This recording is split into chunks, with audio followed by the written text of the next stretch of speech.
Well, first off, I'd like to have everybody's attention for a moment, please. We're going to start off with a prayer from Rabbi.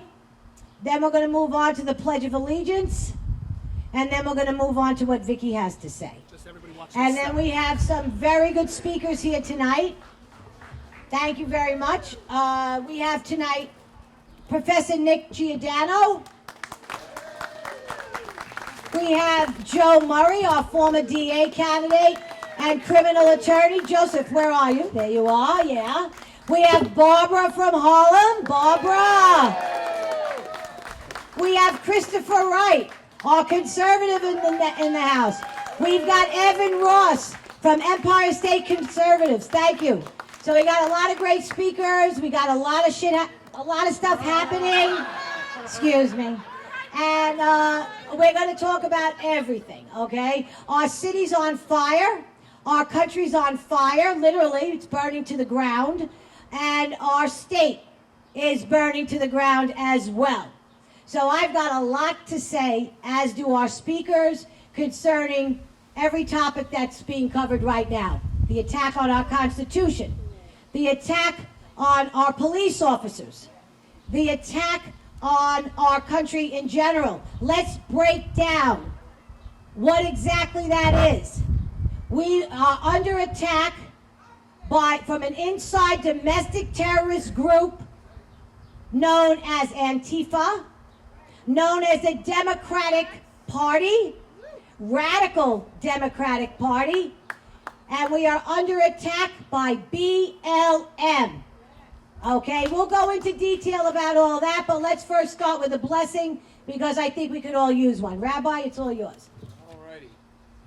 You can stay seated for a few moments.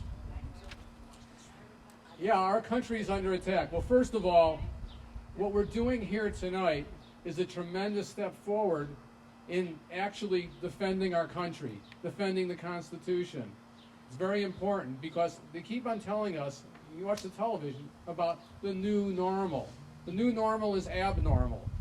We want what is actually normal. And when we get together, we're friends and we're cohorts, protecting our Constitution, protecting our country. When we get together, we want to do it in a normal way. We want to be able to greet each other as friends, not walking around with our faces completely masked all the time, not sitting there social distancing. Why are they putting these into effect, all these crazy rules? They're not laws. First of all, let's make that clear. They're not laws.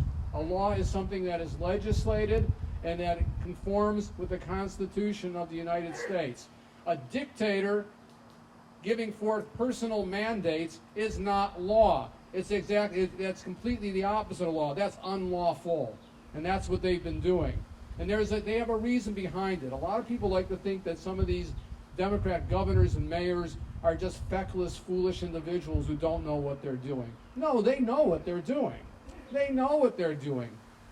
The Nazis took power in Germany by having their brown shirts, their thugs in the streets. They took power by working on a destroyed economy and having currency completely devalued. They know what they're doing. The Democrats know what they're doing. Black Lives Matter and Antifa are the brown shirts of today for the Democrat Party. The Democrat Party had been infested with communists since the 1930s.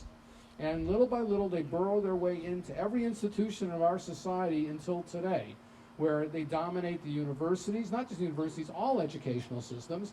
They're in even the American Library Association. Everybody thinks a library is so innocent, is it? No, who's choosing the books? They've infested, I use that word, every institution in our society with a purpose to destroy something that's absolutely beautiful, the United States of America, something that's an emanation of God's blessing. Now, what we are doing is standing up an assault that they're making on every aspect of us as living human beings. They're attacking our bodies by, I believe the coronavirus was hatched by the Chinese in cahoots with the Democrat Party with a plan. Because you see when it came out and how it unveiled, and how they got the quarantines. Everything they did seemed to be just rolling according to plan. So they've attacked our bodies, They want to attack our minds with foolish propaganda to scare us so we could willingly give up our God-given freedoms. And they're even attacking our souls right now. And by attacking our souls, they want to attack, remember, they're closing down houses of worship. Churches and synagogues are not allowed to operate normally while they create a vast, bizarre pseudo-religion. You have Black Lives Matter running these arenas where you have people bowing down to them, getting on their knees and bowing to them and kissing their shoes and chanting things. They've created a false religion. So they're exalting us in every possible way. And we are standing up today. And God bless Vicki for calling this meeting together, because she is a powerful patriot. She's an individual who doesn't back down and is setting an example. By having this meeting tonight, is setting an example for what it really means to be an American. Because being an American means looking at that red, white, and blue and knowing that people died for the rights that we enjoy in this country, that God blessed us with, and that we won't back down. We're not standing down. We're not going to allow them to take our God-given rights away. We're not going to let communism take over. We're going to, in last week's Torah portion, there's a story, you're all familiar with it. It's the story of Joshua, and he sends scouts into the land of Canaan as they're about to re-enter the land after they've been liberated. God has liberated them from slavery in Egypt. And he sends these scouts forward. And what happens? All of them except for two come back with a negative report. They say, the people there are too strong for us. We can't stand up against them. We're like grasshoppers in their eyes. We got to give up. Two individuals, Joshua and Caleb, stand up and they say, Chazak v'amatz, you have to be strong and powerful, and we can do it. That's the example to us. The cowards, even in the Republican Party, the cowards tell us that we can't stand up, that we have to bend backwards and give in and go along with all the idiotic, stupid laws, and not even real laws, the regulations the Democrats are setting up to suppress our freedoms, to take away normalcy out of life. They say we have to do that because they are cowards. There's too many cowards in the Republican Party right now. And we need to stand strong and stand brave and stand up for this country that God gave us. It's a privilege. Every one of us here is descended from someone who came to this country because there was a better place. Or even those of us who didn't come to this country because they were brought here to this country. Even if they were brought here in slavery. Still, God works in miraculous and unusual ways. Still, being an American, you are enjoying the greatest freedoms that any human being has ever enjoyed in the history of this planet. So every American is tremendously blessed, and we have to show appreciation for their blessings, and we have to be educators. So I'm going to ask everybody to please rise for a short prayer. Please rise for a short prayer. May God bless us. Chazak v'amatz, to be strong and bold, that we have to stand up powerfully and proudly for our American freedoms, for the Constitution, for our forefathers, the founders of this country, who they're trying to disgrace as they tear down their statues. They try to erase, in their Maoist insanity, try to erase everything good that this country is based upon. May God bless us to be strong and bold and proud and not give in an inch, and instead push forward to defend this country. Every one of us here, please, God, make us your instruments to save this country from the horrors, from the ugliness of communism. And that's what what the battle really is. Please, God, bless us with strength. Chazak v'amatz, with strength and boldness. God, please bless us and let us say, Amen. Thank you. Everybody, please rise. We're going to say the Pledge of Allegiance. We've got our man Philip here. God bless the young bloods. Okay, ready? I pledge allegiance to the flag of the United States of America and to the republic for which it stands, one nation, under God, indivisible, with liberty and justice for all. Thank you, Philip. Okay, everybody. We all know that we have been under attack. We cannot deny this. Our city, our state, and our country. This has been a coup on the President of the United States of America. If anybody thinks any differently, you are sadly mistaken. This was not planned overnight. This has been in the works for over 3 years, folks, from the time that man came down the escalator. Do you think for 1 minute they were going to stop? What they did manage to do, unfortunately, was blindside us. That's what they did. They caught the Republican and they caught our president, who I could tell you could see things coming a mile away. Yet this virus that was hatched in China, man-made in China. Let's run down and connect the dots, shall we? Let's start with Ukraine. That didn't work. Let's start with the Russian, with what's his name, Mueller. That didn't work. The impeachment didn't work. What now? What happened with China? Simple. Trump asked China to finally pay their way. What did he do to China? He tousled their economy. What was the strongest thing Trump had going for him in this country between trying to unite everybody? Our economy. Everything he did, nobody could take it. Trump changed the world, and the New World Order didn't like it. It's as simple as that. Can I get a round of applause for that? Let's rise up, people. Rise up. You gotta hear your voices. We cannot be a select few. A select few will be drowned out. This is we must charge. We are being attacked. Are we going to just sit by and allow this to happen? No. Let me give you something here. What we are seeing now is bigger than anything that's ever happened in this country. And nothing this country has ever seen. And it will be too late if we don't stop it. Right now, the Republican Party does not seem to understand that we are at war. And we need a wartime mentality to fight with. We need to understand that the Democrats already declared war against us, and they are winning because they know how to fight the war. We need to bring a wartime mentality to the Republican Party, that's us, and fight the left on their terms. We are not going to win any other way. Now, we've watched Cuomo anoint himself the Grand Emperor of New York State while we slept back on March the 7th. We woke up that morning, and guess what? Cuomo ruled our lives.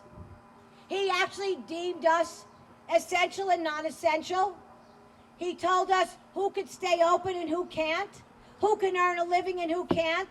Why do you think that is? It's all control. Who controls this state? Who controls this country? You, the middle class, me, the middle class Joes. They're trying to break our backs. We've got a mayor who declared war on our police officers, as he did back in 2017, when I came out of the car that day. What did I say? What did I say that day? Up to 400,000 views, folks. Somebody put it out in Brooklyn. They carried it. Somebody saw it in Israel, right, Howard? And it's still going on. 400,000 views in 5 days that video got. You think people are sick and tired? That's 3 years old. And I'm saying the same thing. The only thing that's different is it's worse. Why is it worse? Because our mayor has allowed our city to be burned to the ground. And our governor up there in Albany, he refused to call in the National Guard. Imagine if Giuliani or Kerrick was in charge. What would have happened? This place would have been wrapped up in 24 to 48 hours. Now we see our police officers, our men and women in blue on their knees all over this country. They're bowing down. For what? Because there's injustice? Give me a break, injustice. We've all lived through some form of injustice. How dare they? How dare they? And I will only say this man's name once. George Floyd. There you go. A faux pas? I don't know. Okay? That whatever, doesn't matter. Doesn't matter.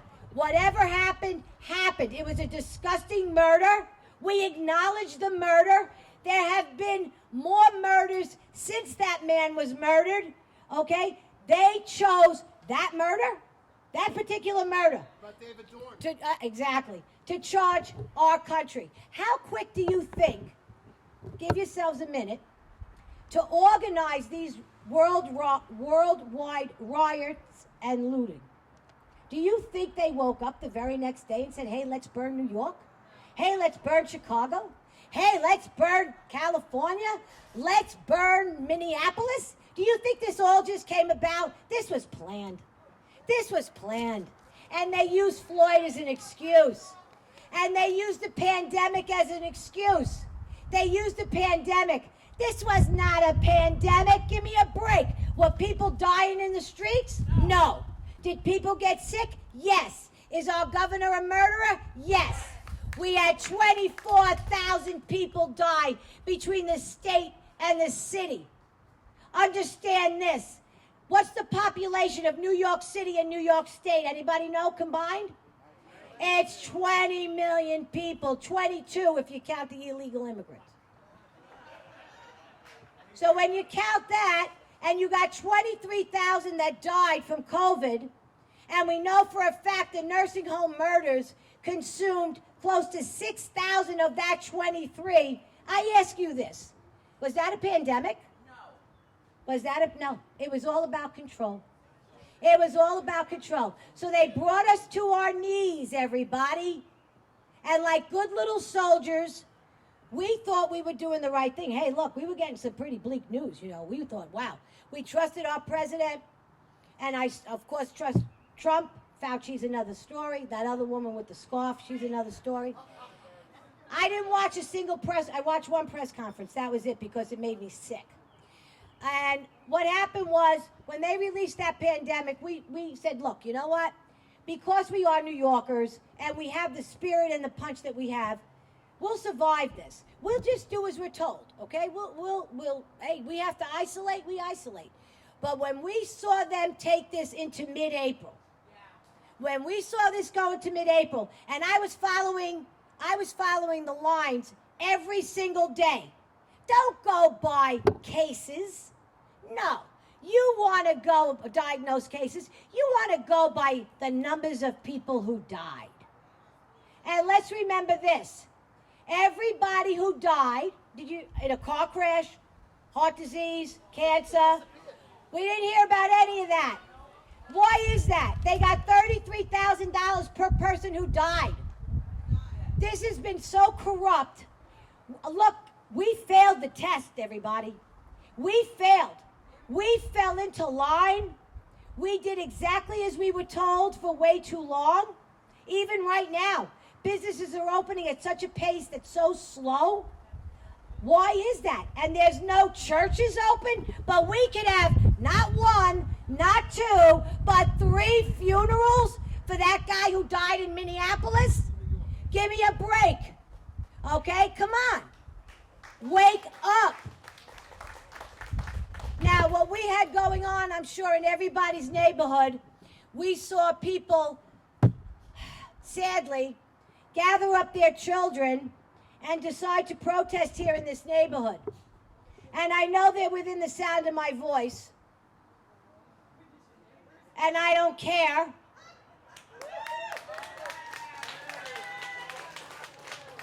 Because our civic association leaders have failed us miserably.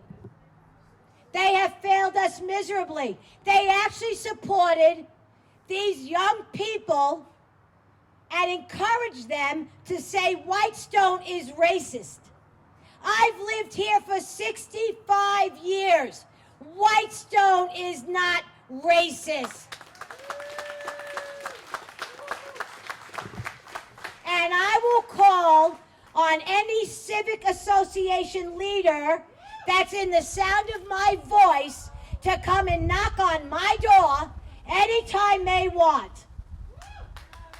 But instead, they'll take the coward's way out, and they will ask Vicky on Facebook if she's got out her white hat and cloak yet. Why is that? Because they like to use the word racist. You ask any one of them, what is racism? They can't answer you. They cannot answer you.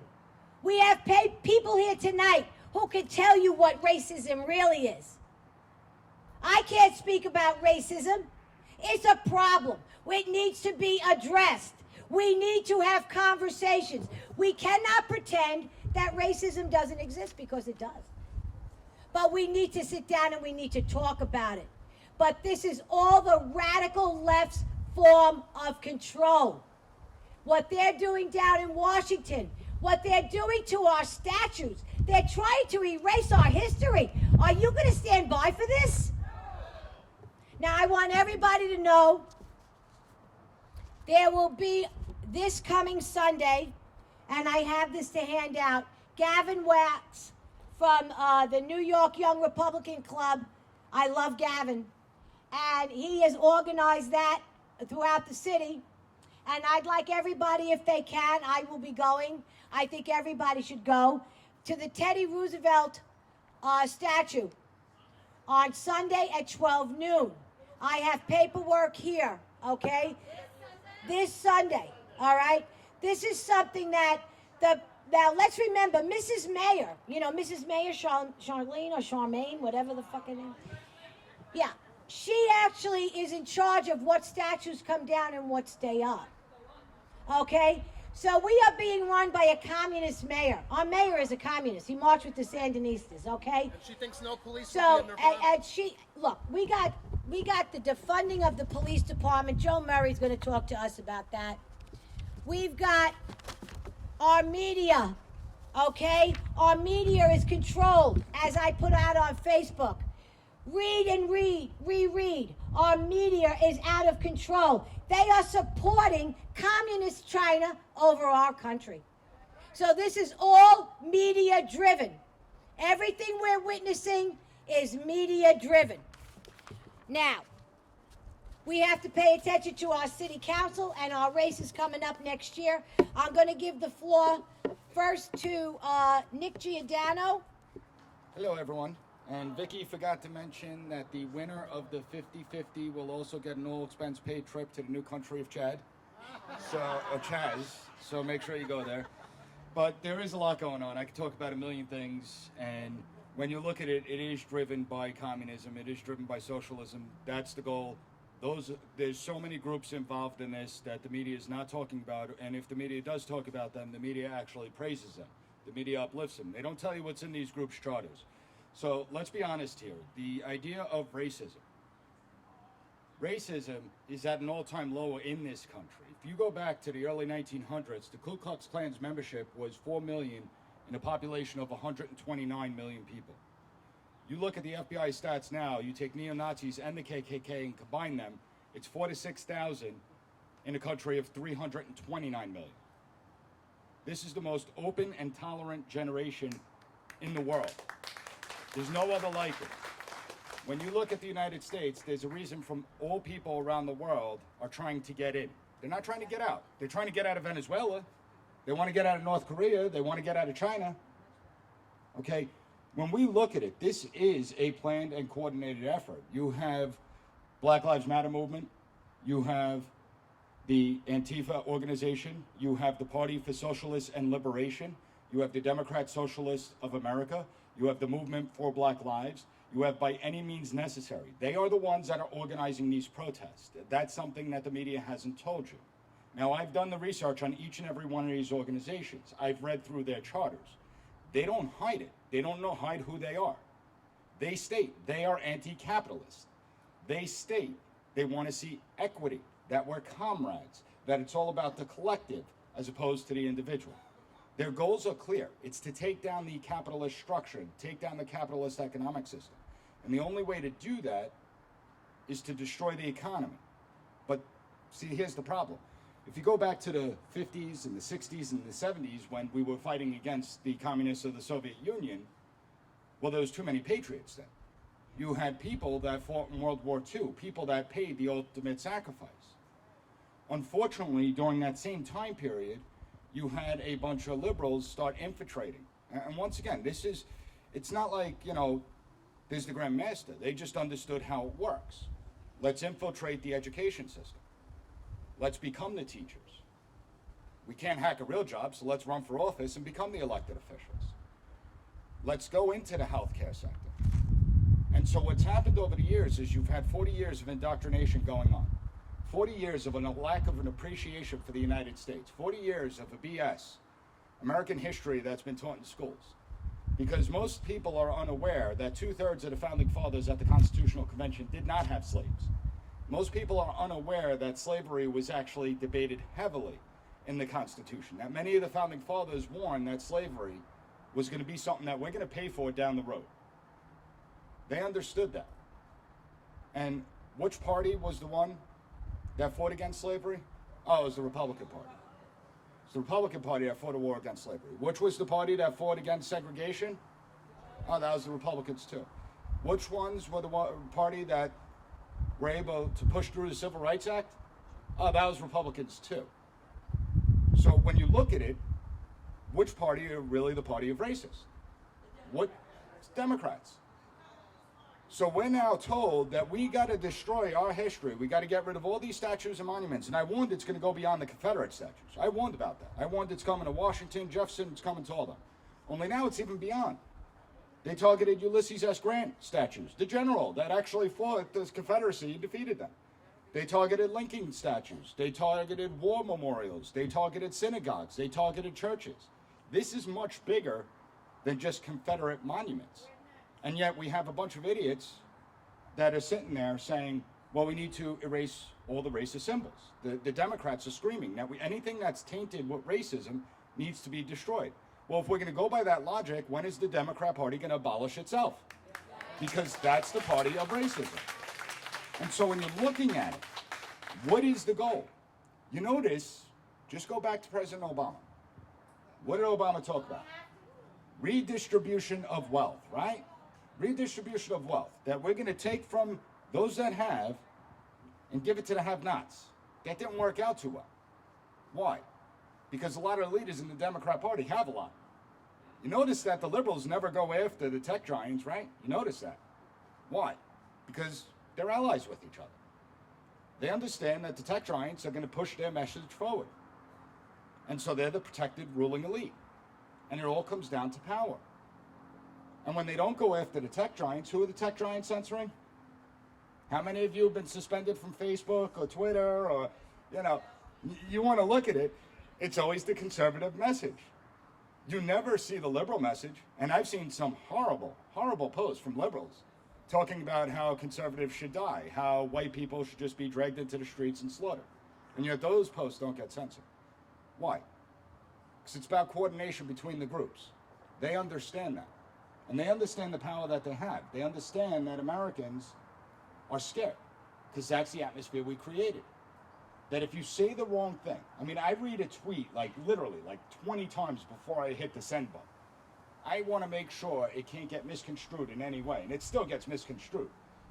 But I have to censor myself because I have to protect myself.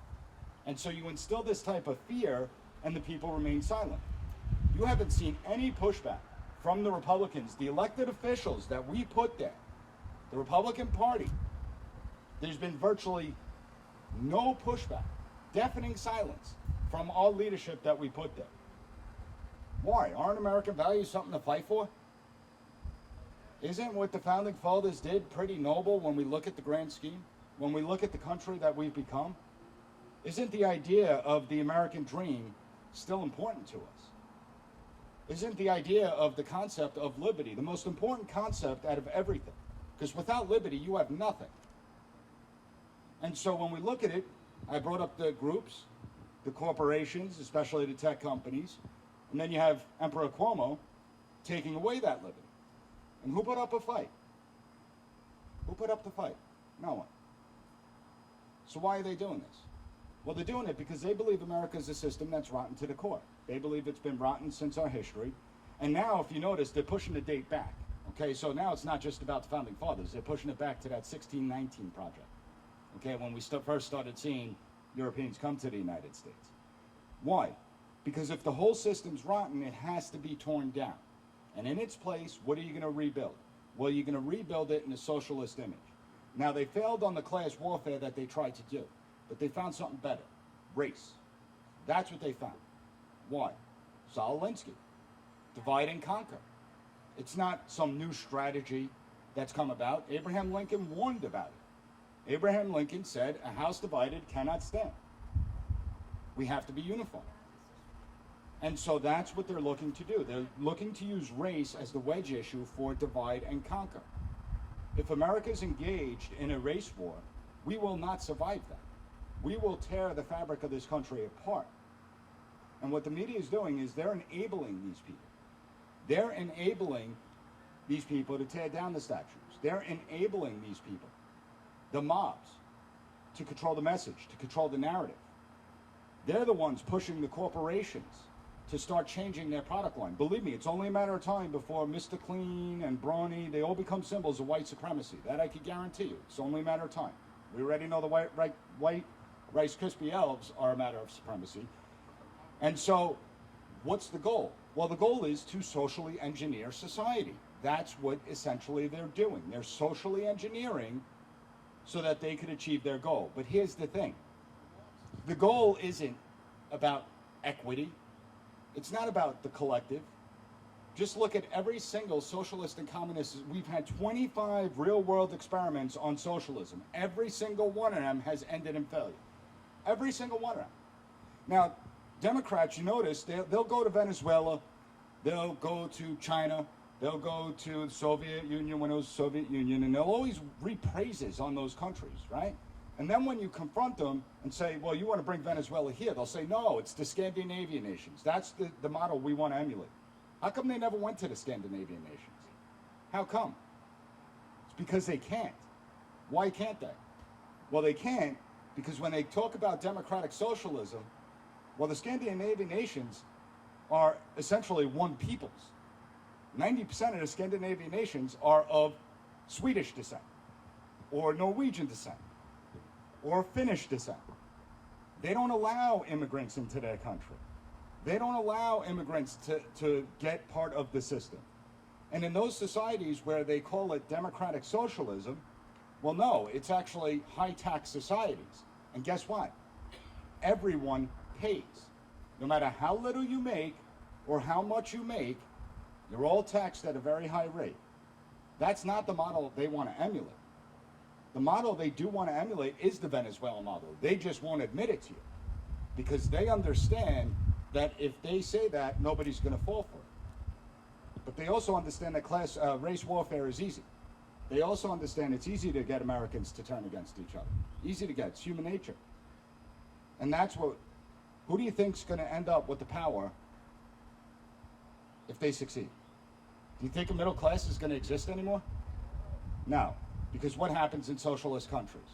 Well, the middle class becomes poor. The poor become even poorer. And then the wealthy elite that all have the connections, they live high on the hog. So it really doesn't work out too well. And so socialism goes against human nature. It goes against the human experiment.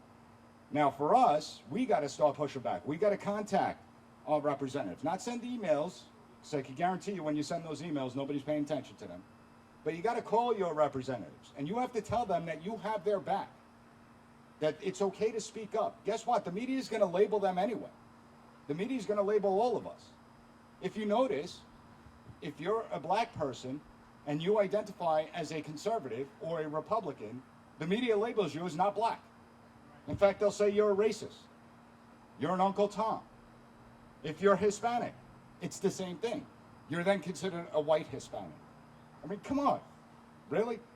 Okay? It's a liberal ideological agenda that will destroy the United States. We need to have our elected officials' backs, but they need to speak up. And if they're not willing to speak up, they need to get out of the way. We need to have organizations like this and grow these organizations. But we also need to bring the moderate Democrats aboard too. They're silent too, and they're cowards.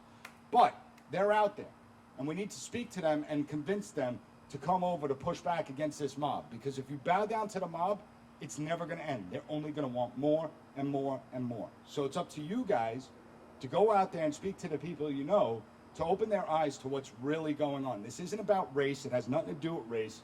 It's all about socialism and communism, and that will destroy the United States if we get there. We got a heavy hitter here. He's been on Tucker Carlson many, many, many times. And if anybody wants a dose of the real hard truth, you tune into Tucker Carlson. And I'll guarantee you, you'll turn it off depressed as hell.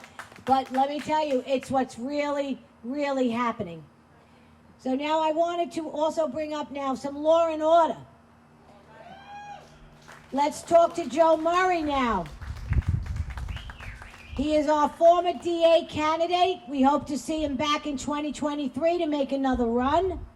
Joe Murray is a former police officer, former cop, for 15 years with the NYPD. He is now a criminal attorney. Everybody, I give you Joe Murray. It's such an honor to be here with so many patriots, and I can't believe, what we're going through now. We should have a ton of people coming out. This is insanity what's going on. I can't believe it. I just want to give you a little of the history of where we were and how we got here and what's in the future. When I joined the police department in 1987, crime was rampant. I worked in Midtown. Times Square was a disaster, a cesspool. Even the quality of life, the graffiti, the street crime, it was just horrible. Crime in and of itself, the street crime, the violent crime, the stuff that affects us the most was off the charts. 1992, we had 2,400 homicides. Just to give you a perspective, last year we had less than 300. So we made great inroads to reducing crime. And how did we do that? Ask Joe Kincannon. He was on the front lines doing it. Proactive policing. Proactive policing reduced the crime. But let me tell you what's going on right now. We need to educate ourselves as to what's happening. And I'm just going to give it to you just having worked it. You work in a particular neighborhood, and you're not being invited to graduation parties, you're not being invited to, important positive ceremonies. You're being called because people are being shot, they're being stabbed, and you're watching this community, let's just say for argument's sake, because I want to compare the Black Lives Matter argument, you're called into the black community and you see day and night black people treating each other in inhumane ways. Shooting, stabbing, assassinating. I saw a video, anyone that can access my page, I put it on my page. A guy walked up to a guy at 11:30 in the morning cleaning his car on the street. He walked up behind him and assassinated him. Shot him 3 times. But if you are a police officer and this is what you're seeing about a particular community, what do you think that does to you? It hardens you. And you start to look at the whole community that way. That's wrong. And the police department does a good job in trying to offset that. The biggest way is that we're a very diverse police department. And we work with black officers, Spanish officers, and we do see the other side of that community. But what's happening now in this country, people are now having that same effect that we did as police officers looking at a community. They're looking at the police community, and they're only seeing the bad stuff. They're only seeing the George Floyd killings. They're only seeing these police brutality videos of bad cops, and it's tainting the way people look at police officers. In the very same way, ironically, as they say police officers look at minorities, the minority community. It's wrong both ways. We have to get that education out there. People have to realize you're talking about a minute part of the community. There's 8 million people in New York City. Even if you say there were 2,400 homicides in 1992, what part of the community, let's say even if they were all black and brown, what part of the community is that? Can you paint the whole community based on that fraction of a number? Is that fair? No, it's not fair. And that's why the police department does a good job to try to, offset that amongst the community of the police department. But nobody is doing it now. You know what they're doing now? They're adding fuel to the fire. These lunatic politicians are playing right into it. Yeah, these cops, we gotta get them. Defund the police. No more plainclothes police officers. They're the most brutal. They're the most brutal. Those are the hardest working, we call them the hunters. They're out there in the most dangerous neighborhoods, confronting the most dangerous people, ironically, in the black and Hispanic communities. The people they say we hate, these guys are risking their lives every day, 365 days a year, unlike these politicians who will show up when it's election time and say they care about you. The cops are out there every day doing it. And it's outrageous. They don't get paid enough. But it's outrageous when I hear the madness. No more plainclothes police officers. Who is that going to affect? I don't have any shootings in my neighborhood. I live in Belrose. You know who it's going to affect? The black and brown community. But they're being told all these lies, and what I talked about only seeing the bad of the police community, they're being brainwashed. Nick talked about this. This is the grand plan. So when you take that into account, what's happening, I gotta tell you, I'm a retired police officer, Joe, retired. You take that over the office, you're a cop forever. I have been contacted by so many retired members, military vets calling me. Like, Joe, we can't let this happen. Cuomo refused to send the state police to help the NYPD. They were told purposely, pull back, leave them alone. Forget about the National Guard, the state police. You see them all over giving us summonses, pulling everyone over. But when it came time to help the NYPD, they said, no, pull them back. This is the grand plan. Hating police officers is the dumbest thing I ever heard. I mean, we have Iggy in the back who challenged Generis. He was the first one I noticed where he publicly said, all the money I got from the unions, I'm giving away. I'm disavowing it. I think he said he was giving it to a bail fund. That started, and then I saw other ones saying, defund the police, no more police. Are you out of your minds? And Black Lives Matter is the new champion. What do they want? What is the goal? They want disorder. They want chaos. We have a social contract. We elect our officials. We elect our chief executives to enforce the laws, the legislators to make the laws. We do that voluntarily because we submit to this is an organized society. When that breaks down, vigilantism starts. People start taking matters into their own hands. What's after that? Civil war. We're looking at a civil war about to start. They're trying to make it a race war, but it's not. It's not about race. It's about destroying our capitalist society. Nick hit it right on the head. They're going after us. They're looking at the communist model. That's what they want to promote. I took this opportunity to run for district attorney because I saw this stuff coming down the road, these new laws, this new bail reform. I'm a practitioner, I'm a lawyer, I'm in court every day. It's insanity what they're doing. And during my campaign, the closing of Rikers Island was the issue. I snuck into the council's subcommittee hearing just to see what was going on. And they were voting on it in the committee to send to the full council.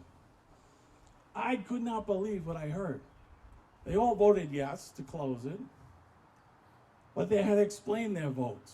And they get up so proudly. I want to explain.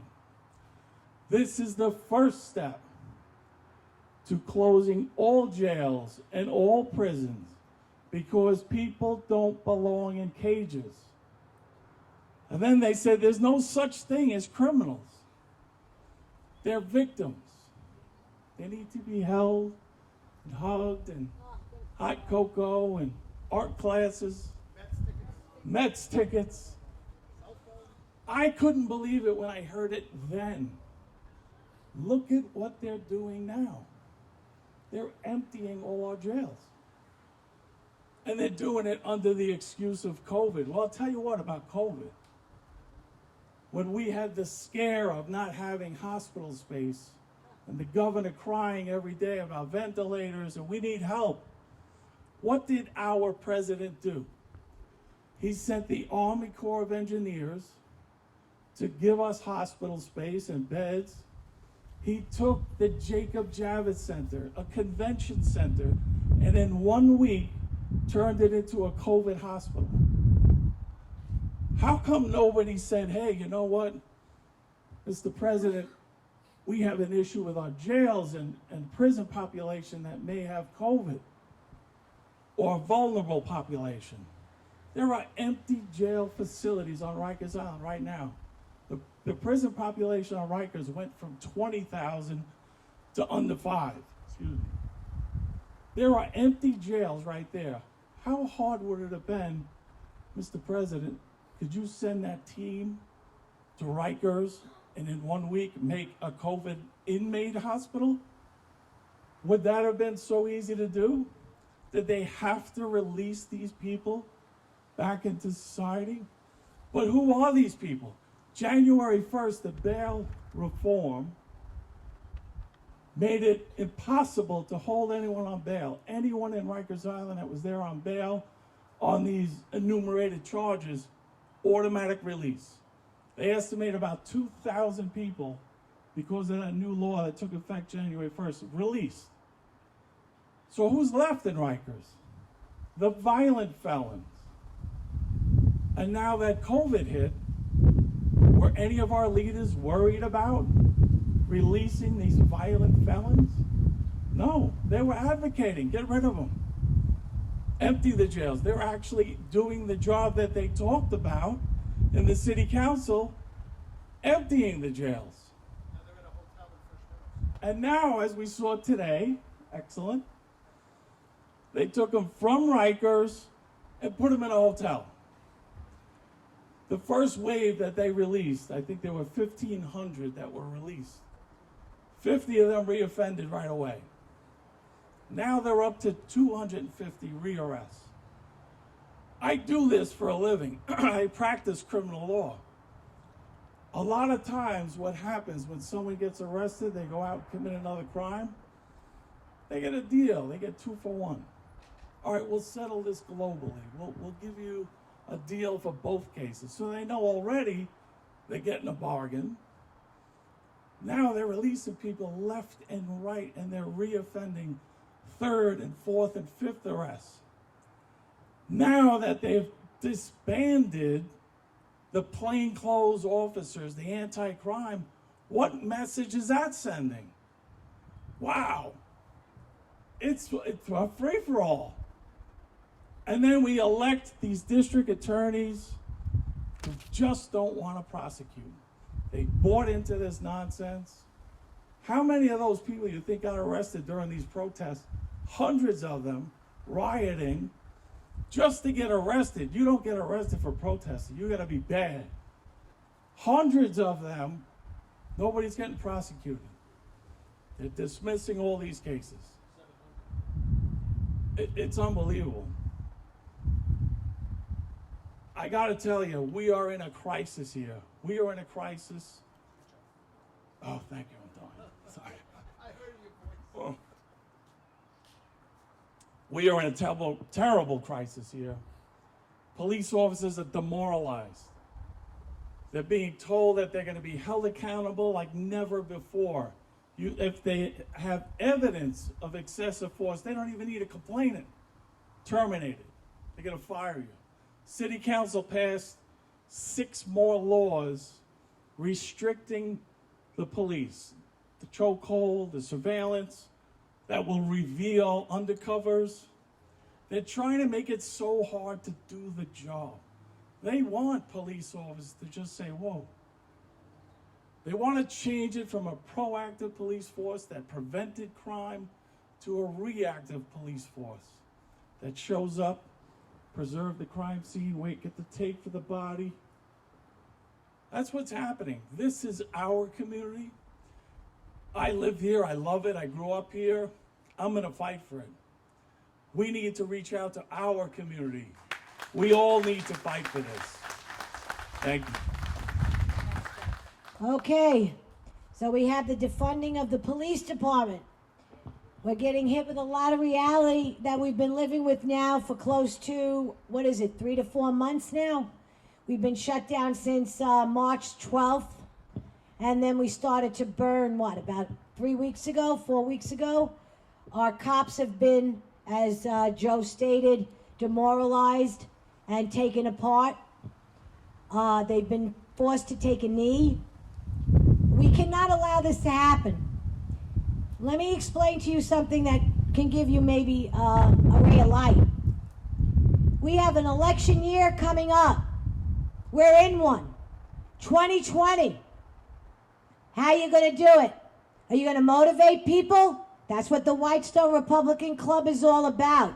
That's what the Queens Village Republican Club is all about. We realize we must have proactive people. This president is getting bamboozled. He's being run over. That means our country, our freedoms are being run over. We are being taken apart limb by limb with every statue they try to take down. That's a piece of you and me. That's a piece of our history. As far as we go here in New York City, wake up. We have an election year coming up in 2021. De Blasio's gone in 2021. He's finished. He timed out. Everybody knew when he ran his first run, as I told everybody, he set the table his first 4 years. He served you up dinner in his second 4 years. Did we ever expect this? No. Are we going to allow this? No. This year, 2021, we start to form and get active this summer and this fall. We could take the city council. This is the city council. The mayor does not act on his own, everybody. On some of these orders, yes, he does. But when it comes down to the nitty-gritty, he needs the city council votes in order to pass these ridiculous things that are going through. Not all of them are administrative decisions. So when you get busy and you stand up and you're willing to back a candidate that will go up against the Republican Party's chosen one, which may be a puppet, and you support that person as I ran in 2018, I was not the darling of the GOP of Queens, but I was a fighter. And we've got a lot more fighters out there. We're looking for you. We need you. We need you to help us. We need you to help we, the people, together. We are the people. The politicians may not control us anymore. There's the Democratic Party, there's the Republican Party, and then there's the party of the people. Who do you choose to vote for? The party of the people. Back your candidates. Be aware. We can shed some light on this. There is hope. There is hope in 2021. Let's make sure we find a candidate that's suitable to go up against these dirty fighters that want to get in the dirt and are willing to fight the way the Democrats fight. Don't let them scare you. What are you, kidding me? How dare you? Don't you dare. Because when we fight, we will fight clean. We will fight dirty. We want our city back. We want law and order back. We will not allow the middle class to be broken. We are the backbone. He's got another year and 3-4 months left. What he could do in the next year and 4 months is abominable. We know that.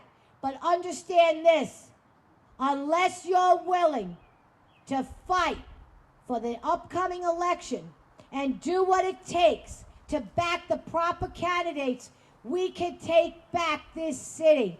And that's the ray of light I'd like to shine on this.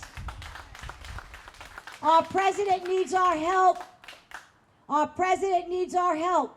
I want everybody to understand the state Senate, the United States Senate, because our New York State Senate is shot right now. But anyway, the United States Senate, if we do not keep control and possibly gain some seats, what's going to happen to our president after he takes that hand off the Bible? They're going to start impeachment on him immediately. And if they have control of the Senate, guess what's going to happen? He will be impeached. So everybody be aware. If you need to promote candidates in other states, because we know New York is blue, we got Chucky up there, and we got Kristen Gillibrand, who's good for nothing, okay? But we do have some hope in other parts of the country. We need to figure out where we want to donate some money, promote these candidates, please, and let's get this president on the road. Let's back our president. Let's give him everything he needs. Because if we lose, put the for sale sign out. America has just been bought and sold to the Chinese. All right, with that, Barbara from Harlem, stand up. Barbara from Harlem wrote the book, Escaping the Racism of Low Expectations.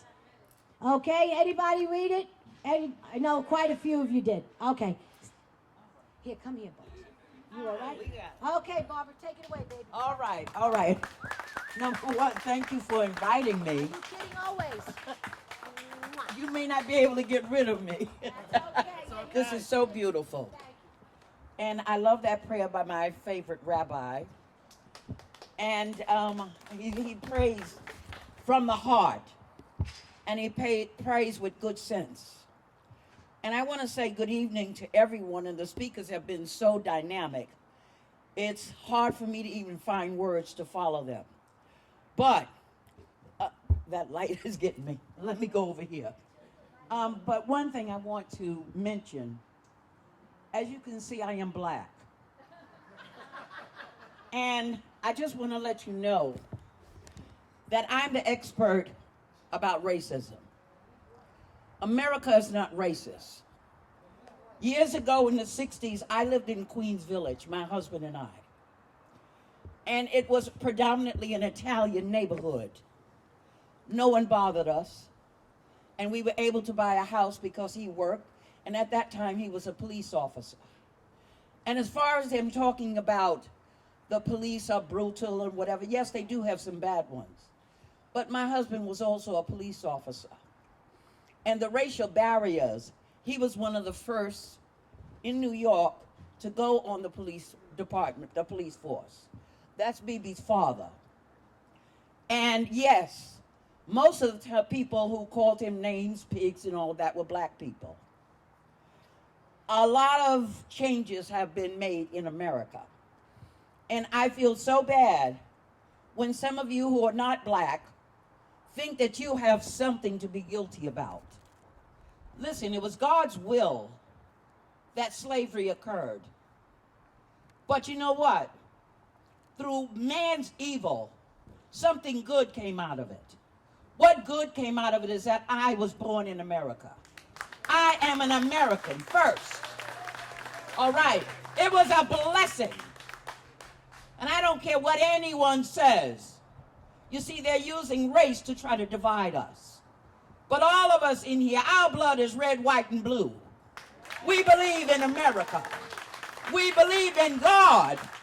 They want to destroy the founding of this country, which was founded on Judeo-Christian values. Our second president said our Constitution is made solely for a moral and religious people. The Democratic Party has become so immoral. They're socialists. They're secular humanists. They're communists. They're everything but capitalists, and they hate Judeo-Christian values. That's their problem, because they hate God. We, the people of America, must not let them divide us, because we belong here in America, because that's where God placed us. And if it was so racist here, someone needs to tell the Haitians, someone needs to tell the Africans, don't come to America. But they leave everything to get here to America. And you know what?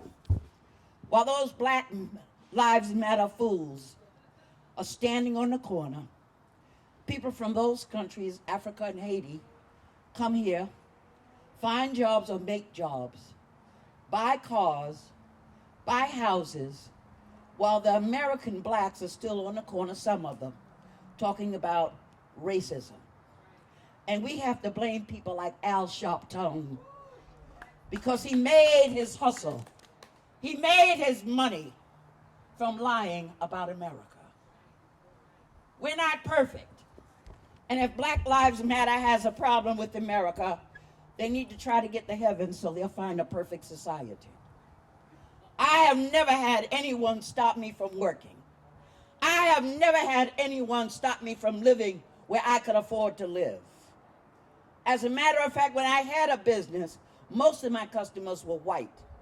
And this is when I was in the Deep South. You know, when we talk about our police, they're not all bad. Most of them are wonderful. But we also need to realize that those who are out there ripping up what they didn't buy, many of them are just thugs. They're thugs. And they come from, a lot of them come from broken homes. And then the rich kids, they're godless. They don't have parents teaching them about the beauty of America. They don't have parents teaching them about love your neighbor as yourself. So they're easily recruited. But we the people will stand up. We the people will not falter. We the people will not get weary. We will not get tired, because America is worth fighting for. We have a job to do. And it's no time for us to compromise. It's no time for us to think twice. Well, maybe.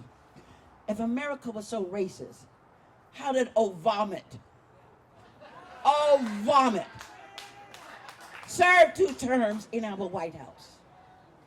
He didn't deserve it, but he played on white guilt. Some of you are not black, and I guess that's most of you, need to remember it was white people who voted for the 13th, 14th, and 15th Amendments. It was white people who helped the slaves escape the South. They provided food, shelter, clothing to tell them how to get from the South to the North. So when you think about your forefathers, foremothers, maybe some of them helped my people get to freedom. All of this white guilt is foolish. God made you who you are. Enjoy it and celebrate it. We're all human beings. The color of our skin makes no difference. Listen, I have some black people I can't stand. You understand what I'm saying? Some of them are not trustworthy, and some of them are good people. That goes across the board for everyone. All of this crap about they're protesting George Floyd's death. What about the death of the millions of black babies that are slaughtered every day? What about the hundreds of thousands of blacks that are slaughtered on the streets of Los Angeles, Newark, New Jersey, Irvington, New Jersey, Harlem, New York, Paris, all over, killing each other like their lives don't even matter? Chicago, all of those places. Do they mention that?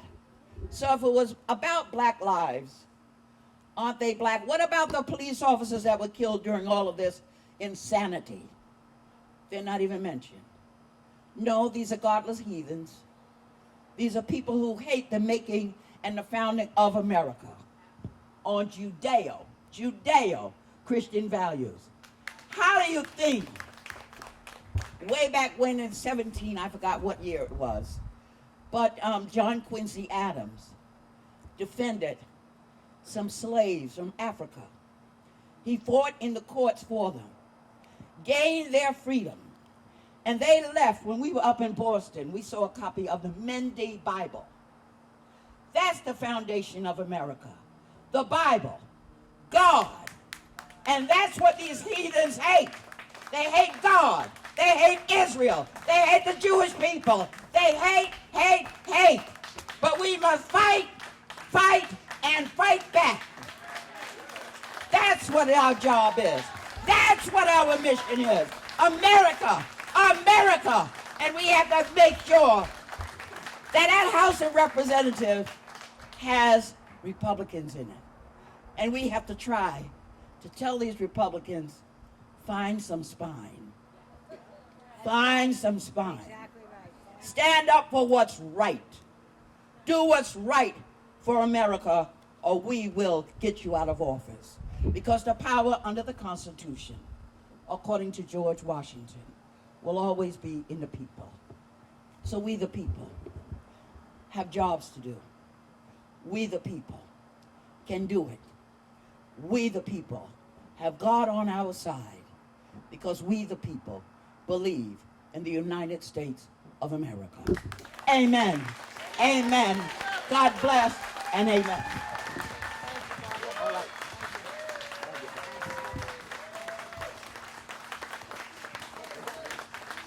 Don't forget. USA, USA, USA, USA, USA. Next up, I got Evan Ross. Evan, come up. One of my young guns, I call them. I am so proud of the young people in my club. I can't even tell you, they breathe fresh air into our lungs, people. There is hope, and the hope is in the young. We're timing out too. So when we see people like this come up and have a voice and have a great podcast, and he'll talk to you about that, but he's also going to tell you about an outing that we had. The Whitestone Republican Club did an outing at a gun range, and it was absolutely phenomenal. We did it 2 Saturdays ago. Barbara was there with BB, and we had 20 others there. Gaspar was there, and Chris was there, Christopher Wright. And we had a hell of a time. But, you know, nothing like firing an AR-15 to really get a person's blood going. But I have to tell you, power is coming down to this. We cannot have our Second Amendment rights taken away. We have found out now more than ever how important our Second Amendment rights are. Because when we lose the police, who's going to protect you in your stores? Who's going to protect you in your house? Who's going to protect you as the city burns? Who's going to protect you? The cops can't. I guess we're going to have to do it ourselves. Hold on a minute. I'll give you Evan. Evan Ross. Here you go.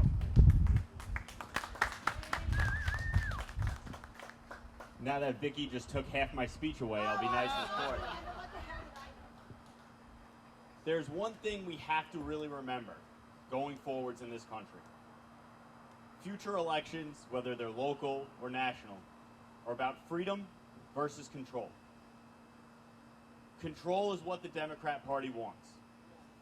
Okay? They know that they cannot yet take it by force. So how do they take control? Little by little, through fear. They make you afraid of guns.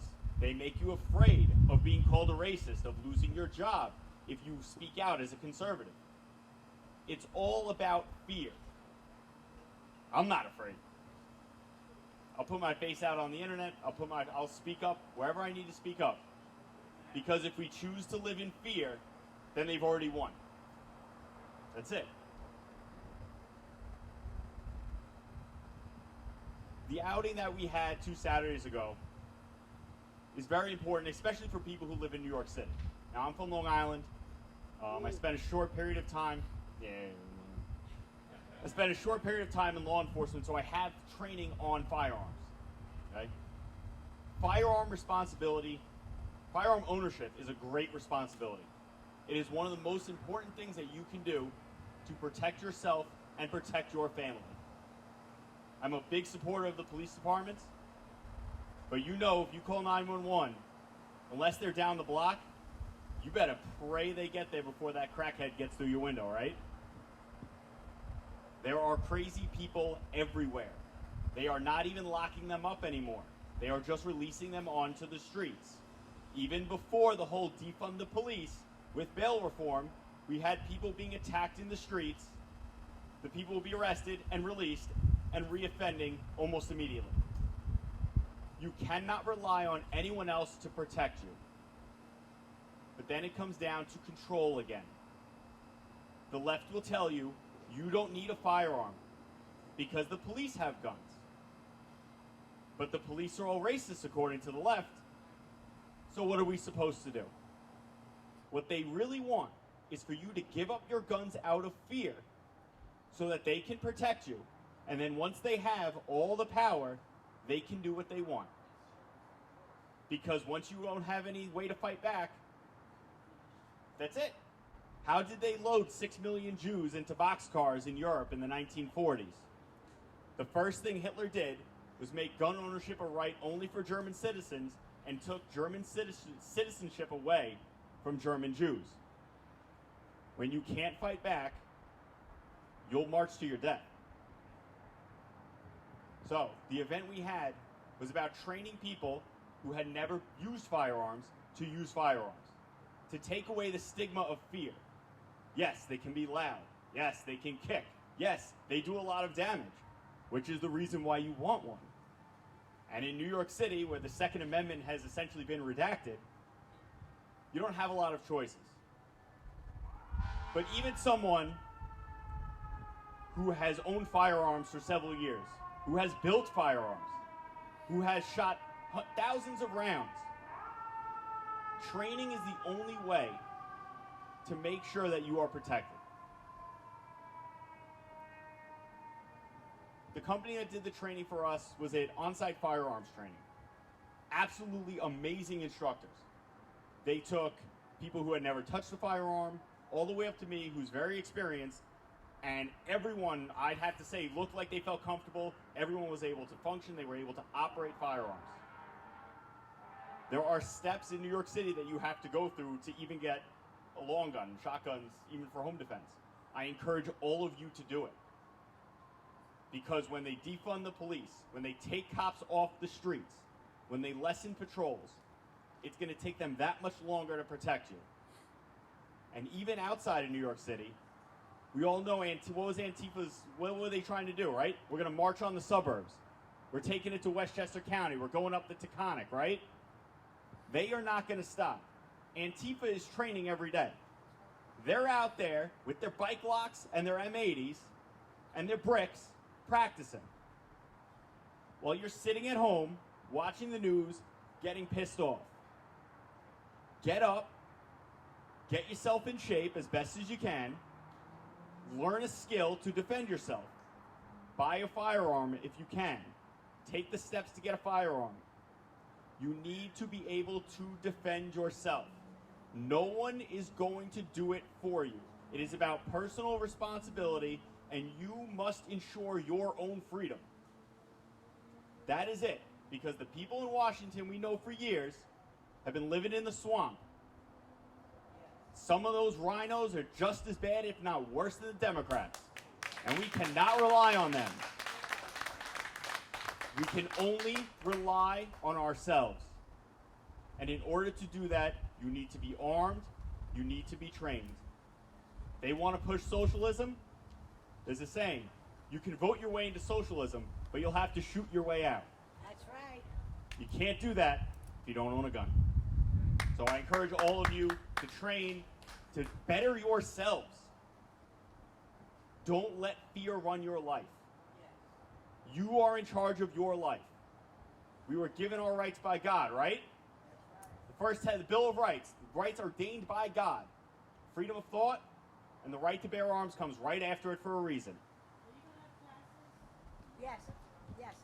Vicky, you're going Yeah. to work with on-site firearms Yes. for more classes? Yes. Yeah, so Vicky will have more information on running classes like that. But you need to stay informed, you need to train, you need to be able to protect yourself. Thank you. Okay. True patriot. Well, that's a true patriot is right. Let's get Christopher Wright up here. He's my friend. Another young gun. He's from the CRA, the Conservative Republic Alliance. He's a walkaway Democrat. He's got a few words to say. Thanks, Chris. As long as he's not from the IRS. Yeah, what about that? Hey, they're looking for me. Hello, thank you everybody for coming out this evening. Thank you, Vicky, for setting this a beautiful event up. It's been wonderful, amazing. I got an index card up here just because anybody that watches my YouTube channel knows I have a tendency to rant, so just want to stay on topic here.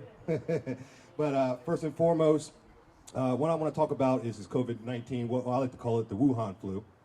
The whole situation I had with this was when this all initially happened, I had full faith in my president. He did a great job shutting off the planes from China to America in January when you had Nancy Pelosi out here in Chinatown talking about no mask, no gloves.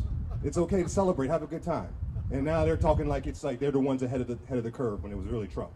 So, and you know, and what I noticed is, like I said, when around mid-April, I noticed when this whole COVID thing, they were taking it and they were politicizing it. And that was my biggest fear, was this COVID issue was, you know, we need to come together as Americans right now and figure things out and move forward as a country like we've done many, many times in the past. But instead, they were focused on division and, you know, so I saw it in mid-April. So what I started doing was, hey, you know, I got the CRA, Conservative Republican Alliance. You know, how can I do my part to help this country out right now in this time of tragedy, in this time of just propaganda and everything going on, and them attacking my president. I saw they were doing Reopen New York rallies all around the state. I was at a Reopen PA rally. I've been to a couple of Reopen New York rallies. And I was going out, and I went to one that was out in Central Park in Manhattan. And I got about 15, 20 minutes late. You know, sorry, this is the way I am, sorry.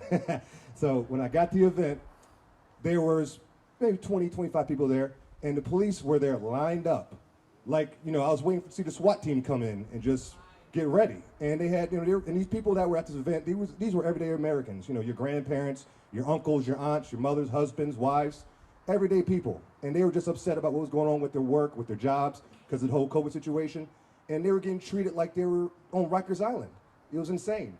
And so when I saw this, and I look, I'm not blaming the police. The police, all they were doing was following their demands. And they're listening to a communist mayor, as we know with de Blasio, or something, I have to call him with an A, but I'm not going to say it right here in public. The blast hole. Yeah, there we go. The blast hole, I said it. There you go. We have a communist mayor, and we had a mobster governor in Cuomo. And you know, mobsters and communists don't get along without history. That's why they don't get along right now. So, you know, I saw that, and I was like, man, what the heck is going on? And if you guys don't know, I also help out a friend of mine, a lad from Barely Informed. He does non-biased news where he'll go to rallies for Black Lives Matter and Antifa. He'll go to Trump rallies and he'll just interview, ask tough questions at both, make it fair and balanced.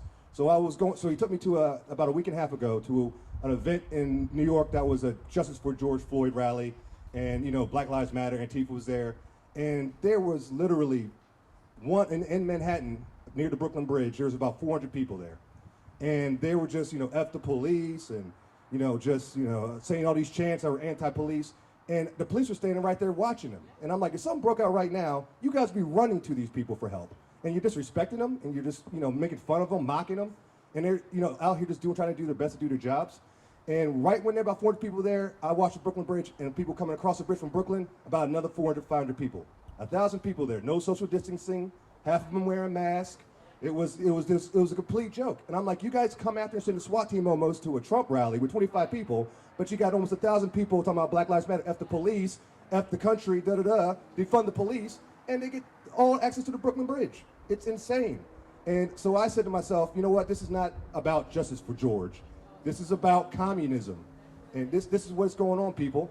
And when I looked at it, and it started, I looked at the whole situation. It started pretty quick before George Floyd. It started with the Joe Biden remarks, if you guys remember, when he had the interview, and he said, he's like, if you don't vote Democrat, you don't vote for me, then you're not black. That's crazy talk. That's pure racism. And like Barbara's book said, low expectation racism that was. Just pure disrespect, telling black people you're not a black person unless you support me. How crazy is that? The guy who passed prison reform in the 90s with Bill Clinton that arrested more blacks in American history. That guy talking about vote for me or you're not black. Are you crazy? And I mean, come on. And also, you saw a black man that was a nurse, was in a nursing home. He was attacking elderly white people. He was punching them, beating them up, and then you looked on social media, and he was being racist towards white people on social media. So, you saw this happening step by step, and the next thing you know, George Floyd happens. So I was like, what a coincidence. Coincidence. The timing's just impeccable, So I don't trust the deep state, so I'm not going to go much deeper than that. But I just said, look at the timing of this. And they're talking about defund the police. If you defund the police, the first people that are going to be hit the hardest are the inner cities. That's the first people who are going to get the hardest. The people living in the Hollywood mansions in the hills with the fences and the gate security and all that, they're not going to see none of this. But they're the ones with the college kids walking out the streets with the mask on, talking about, defund the police, all this crazy talk. So, you guys can't follow the mob. You can't bow to the mob. Literally, you cannot bow to the mob. And that's what people are doing right now, kissing these idiots' feet. Disgusting, disturbing acts like that. I mean, it's just insane to me. And I look at the destroying the history that's going on. I mean, I was in Columbus Circle today, right before I got over here, and I saw the Christopher Columbus statue there. And and they had a couple of NYPD there, gated there. I'm like, this is crazy that in our own country, our own nation, we have to protect our history like this. This is insane, and especially a history that's so strong that benefited so many people, the U.S. citizens in this country. We're talking about the Teddy Roosevelt statue, which I'm going to be at the event for Gavin Wags on Sunday as well. Because I don't talk about it, I'm also be about it. I'm going to be out there fighting for my country. I'm not just out here to talk. You know it. Walk the walk, walk and talk. Check out my videos if you don't know what that means. But so when I think about Theodore Roosevelt, people don't understand what a great American president that man really was. I mean, there's a story that people don't really talk about. There's a gentleman that was in the South named Holt Collier. He was a bear hunter, and he was a black man in the South, fought for the Confederacy, killed a Union general. This guy was well respected in the South. He became a bear hunter when he became older. Theodore Roosevelt always wanted to hunt a bear. So when he came down south, he reached out to Holt and said, hey, I know what you're about. Help me find a bear and hunt a bear and kill it. So Holt helped them out. They went bear hunting. It got to the point where things got so dangerous, where Holt separated from Theodore, and bears came when Holt separated. And when they came, he had to rush back and almost had to fight the bear barehanded. He literally gun-butted the bear in the face, knocked it unconscious, tied it to a tree, and told Theodore, well, here you go. And Theodore said, this wasn't what I had planned when I was thinking bear hunting. He's like, I kind of wanted the thrill of the hunt, so I'm not going to kill a bear like this, let it go, and just call it a day. So he let the bear go, and that's, if you guys are wondering, that's where you get the term teddy bear from, was from that story and that incident. So that's American history right there, right, people? And I tell blacks all the time, black history is American history. That red, white, and blue is the blood of this people who fought and died for this country. And that's black, white, Hispanic, everybody. So, you know, and All lives matter. all lives matter. All lives matter. All lives matter.